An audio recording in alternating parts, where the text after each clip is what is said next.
What's good, Commanders fans, and happy Friday. Hope everybody has a good weekend. Of course, I'm going to do 5 standouts from OTAs of week 2. Of course, next week is mandatory minicamp, so I'm super excited for that. Of course, Chase Young should be there, Montez Sweat, Charles Leno.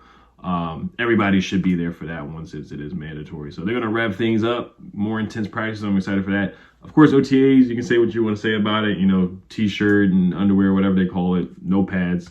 But, you still look into it, man. It's football. I enjoy any football content. I enjoy it, and I try to hear about it and talk about it for sure because we don't have a real game until August in the preseason. So I'm excited. And I'm excited for training camp, too, just like Eric Bieniemy is. So let's get into our 5 standouts. We're going to start with Cole Turner, tight end, one of my breakout candidates. I'm a big fan of Cole Turner. Didn't play many games last year, but he had a great training camp last year, great mini camp last year. So huge target, man. I think he can add to the red zone. I think he can add with catch radius as well that Ron Rivera talked about last year when they drafted him out of Nevada.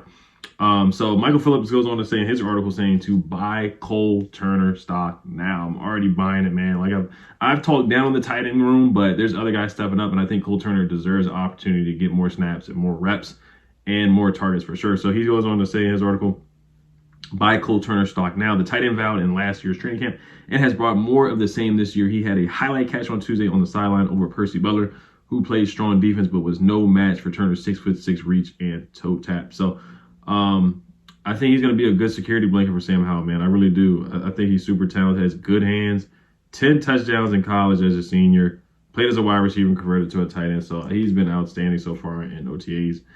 Serge the Shooter also said that Cole Turner and Curtis Hodges hauled in plenty of passes today. They definitely got some work in from both Sam Howell and Jacoby Brissette. So Cole Turner, man, he's had a good offseason so far.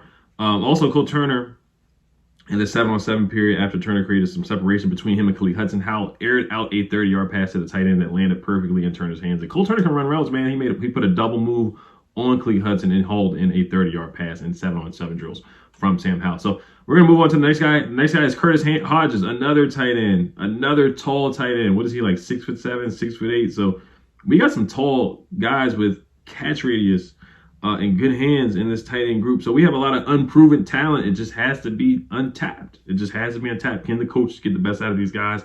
And can they stay healthy? That's just the biggest thing. So like I said before, Serge the Shooter said Curtis Hodges holding plenty of passes.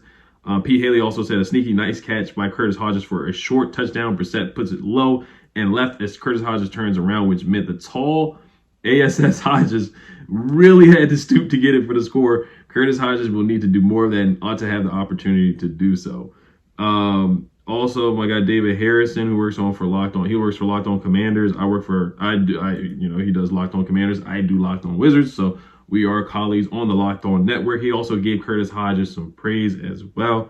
He said on Wednesday, Hodges was targeted several times and came down with the ball time and time and again, including some impressive catches made on boundaries and while going to the ground. So for him to be 6'8" and to get low to the ground and get those catches, catch radius once again, Jacoby Brissette threw the ball low, and Curtis Hodges was able to go down and get it, man. With Armani Rogers being out for the season, it opens up the door for Curtis Hodges to get some more playing time and some more snaps. So David Harrison also goes on to say his length and athleticism are something that draws the eye, similar to the way tight end Cole Turner does. But due to injuries and impressive play ahead of him, he only got a glimpse of it last season. So he's a guy that's really going to have to step up, man. He's really going to have to step up. Jacoby Brissette has targeted Cole Turner and Curtis Hodges a lot. Same thing, Sam Howell. Sam Howell's targeted Cole Turner a lot. And Brissette, they target these guys a lot. So Logan Thomas is still tight end number 1, but we need these guys to step up and make an impact for sure. So Curtis Hodges is definitely a guy that stood out in OTAs in week 2. Another guy's Quan Martin, man. Jartavius Quan Martin, super athletic, freak athlete, 44-inch vertical, insane vertical, can play multiple positions, can play safety, can play corner, all kinds of stuff. Hybrid nickel corner, that Buffalo nickel that they're looking for. Jaquan Martin can do it all for sure. So this guy, he tipped a pass and got in there. He's been flying around. It ended up being picked off by Cody Barton. A lot of people saying that it was Emanuel Forbes, but some people say it was Quan Martin. So a lot of people are just saying that Quan Martin's just been flying around. He's been guarding Cole Turner. He's been guarding wide receivers. Quan Martin deflected a pass from Sam Howell. This is from Zach Selby's article. Barton was in the right spot to secure the ball with some celebration from his defensive teammates, but Quan Martin was the guy that deflected the pass. Also, John Kine went on to say about Quan Martin too, like that wasn't even his man on the play. He adjusted because he saw the ball. He's just been a ball hawk in practice.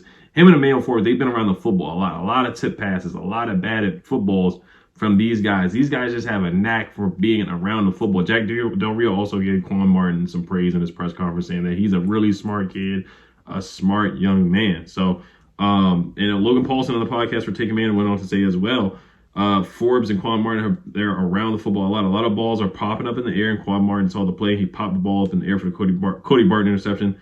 That wasn't even his man. He saw the ball and just adjusted to make the play. So Quan Martin, man, he's a guy that can really interchange in his defense. You might see Forbes, Kendall Fuller on the outside and Quan Martin in the slot. You can see Forbes, BSJ on the outside and Quan Martin in the slot as well. He had a knack for getting the football. He had 3 interceptions at Illinois, couple pass breakups.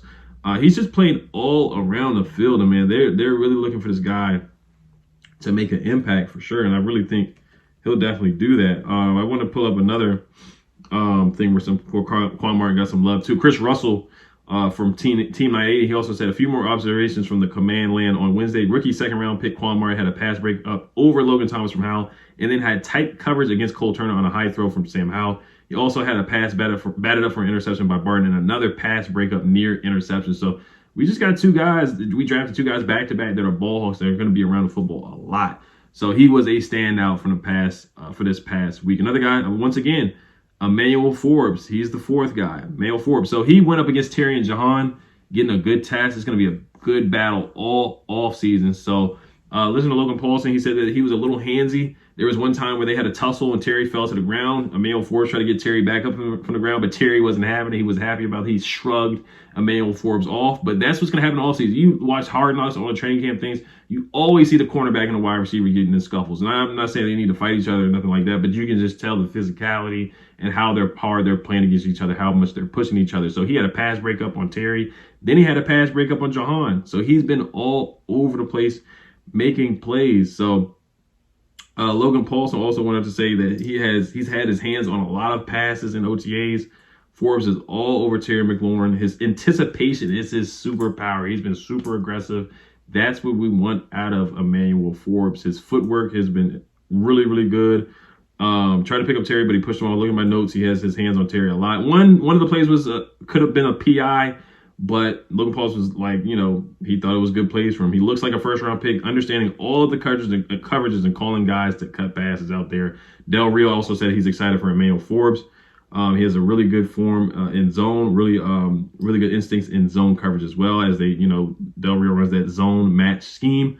Ron Rivera is also impressed with his quickness that he may play in zone, and they can mix and match coverages with Emanuel Forbes.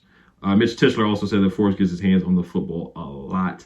And Emanuel Forbes, man, they just came out with the video where they said they were going to try to trade up for Emanuel Forbes with the Patriots, but they ended up not doing that. So I got to look up that video too. But they could have even traded up. They'd even tried to trade up for Emanuel Forbes. So that shows how much they like Emanuel Forbes coming out, man. And he's just been really impressive, very quick, very speedy. He's living up to the hype right now. I know it's just OTAs. But he's lived up to that. Also, Zach Selby said Howell threw his way, Forbes' way back-to-back plays on day 1. On the second week, once to De'Ami Brown, once to John Bates, and the first-round pick forced him to make off-target throws. So even if he's not getting the interception, he's still making plays and making it tough for the quarterbacks to get the football to their target. So last guy is Jacoby Brissette, man. He stood out this week. He had a good week. Apparently, Craig Hoffman said some good things about Jacoby Brissette. He said Jacoby Brissette, meanwhile, I thought had a very good day. His ball placement, Ron Rivera mentioned it in the presser. He said ball placement is what separates Jacoby, and he was phenomenal in that regard today. It's one day things happen. It's not me saying Jacoby should be the starter over Sam by any stretch of the imagination. That's what Craig Hoffman had to say about Jacoby Brissette. And David Harrison talked about Jacoby Brissette's arm strength, how hard he throws the football, where he places the football. A lot of people have been saying that he's been holding on to the ball a little too long in OTAs and in practice. That's been a little concerning, but apparently he had a good day throwing the ball to Curtis Hodges, throwing the ball to Cole Turner as well. Now, Jacoby Brissette, like I said before, I'm not going to sleep on him, man. He's played in the league for a long time. He's been a backup. He's been a starter. Andrew Luck retired. He had to start.